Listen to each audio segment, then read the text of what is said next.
अनवर इकबाल साहब, ये जो वेनेजुएला के ऊपर हमला हुआ, क्या आप इस हमले की वही वजूहात मानते हैं जो अमरीकी हुकूमत की तरफ से दी गई, या फिर इस ज़िमन के अंदर वेनेजुएला की हुकूमत, उनके नायब सदर, क्यूबन हुकूमत, या फिर उसके साथ साथ जो दीगर खित्ते की हुकूमत है उनके मौक़िफ़ की तायीद करते हैं? मैं तो किसी भी मौके पे तायीद नहीं करता, मैं सूरत-ए-हाल को समझने की कोशिश करता हूँ। और देखें, एक चीज़ कही जाती है जो कि बहुत दुरुस्त है, वो ये है कि जो पॉलिटिक्स, सियासत जो होती है हमेशा डोमेस्टिक होती है। हम्म। आप एक बात ज़हन में रखें कि अमेरिका में मिड टर्म इलेक्शन होने हैं इस साल, हम्म। और उसमें ये फैसला होगा कि आने वाले 3 साल जो हैं ट्रम्प इंतज़ामिया के, उसमें वो कुछ कर सकेगी या नहीं कर सकेगी।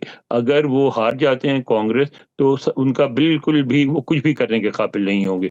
तो अच्छा, फिर उनकी जो डोमेस्टिक कुछ इक़दामात किए, मसलन इमिग्रेशन पे रिफॉर्म्स वगैरह हैं, उसमें यहाँ इमिग्रेंट वोटर्स की तादाद बहुत ज़्यादा है, और वो जो है जो वोटर्स हैं वो नाराज़ हैं उनसे, वो नहीं पसंद।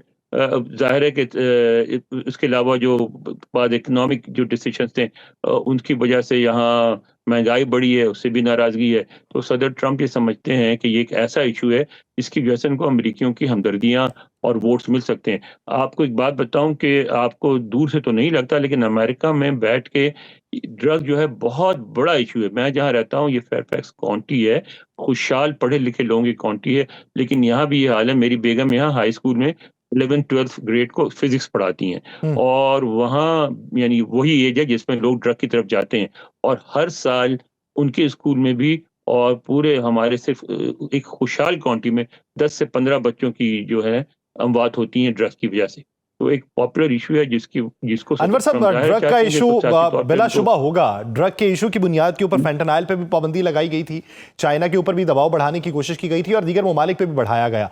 अब वेनेजुएला के ऊपर जो इल्जामात हैं, क्या वो इल्जामात ही हैं या बाकायदा तौर पे ऐसे शवाहिद मौजूद थे कि मदारो जो था वो उस कार्टेल की सरपरस्ती कर रहा था, वही कार्टेल जो अमेरिका के अंदर दरामद कर रहा है इस पूरे के पूरे मुनशियात के नेटवर्क को?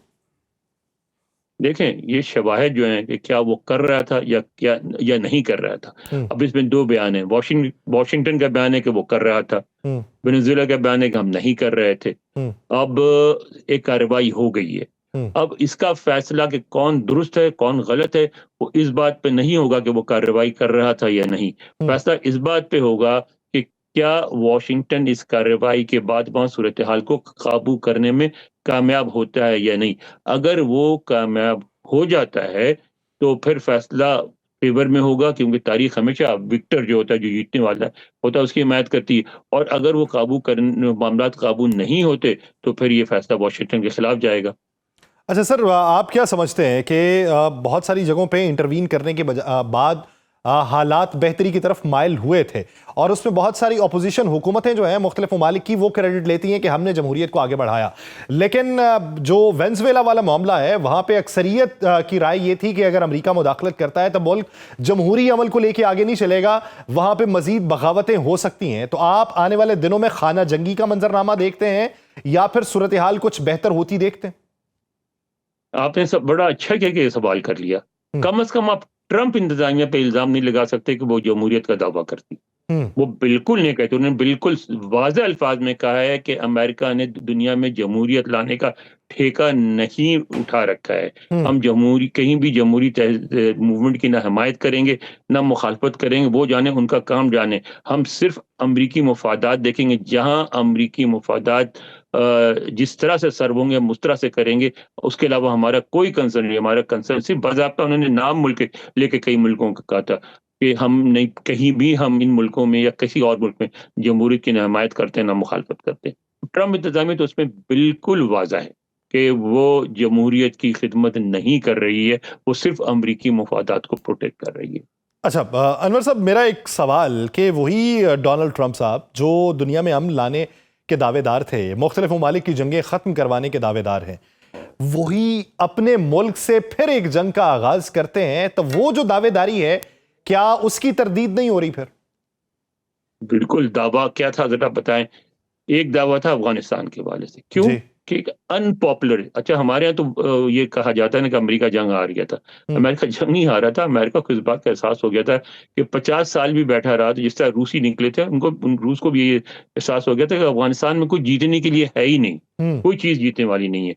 तो उन्होंने कहा कि खामखा, आप देखें आज तक उनकी मईशत जो है हम अफगानिस्तान के अमरीकी पैसों से चल रही है, तो वो कह रहे थे हम अपने पैसे क्यों सिंक कर रहे हैं, तो उन्होंने उसको छोड़ दिया।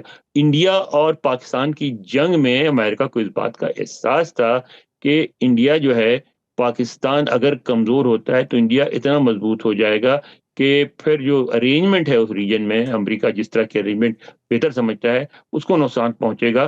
तो इसमें पाकिस्तान की हिमायत की गई।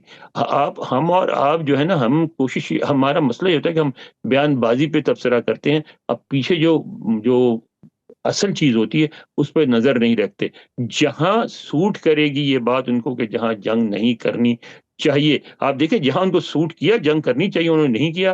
क्या उन्होंने ईरान पे हमला नहीं किया? क्या इसराइल की पूरी तरह हिमायत नहीं की? वो इसलिए की कि हम वाशिंगटन में समझा जाता है कम से कम ट्रम्प इंतजामिया की हद तक अच्छा सर, था। जिस तरह रही मुख्तलिफ बात, रिपोर्ट्स मंजर आम पे आई, वॉशिंगटन पोस्ट की आई, मुख्तलिफ ममालिक पे हमलों की बातें होने लगी और फिर 2026 का मंजरनामा वजह होने लगा कि कौन कौन सी जंग शुरू हो सकती है। तो वेनेजुएला वाला महाज तो खुल चुका, अब क्या अमेरिका की जी, जानिब से कोई और महाज खुलता हुआ देखते हैं कि ये अमेरिका ने यही महाज खोलना था, अब दीगर ममालिक अपने अपने महाज खोलेंगे?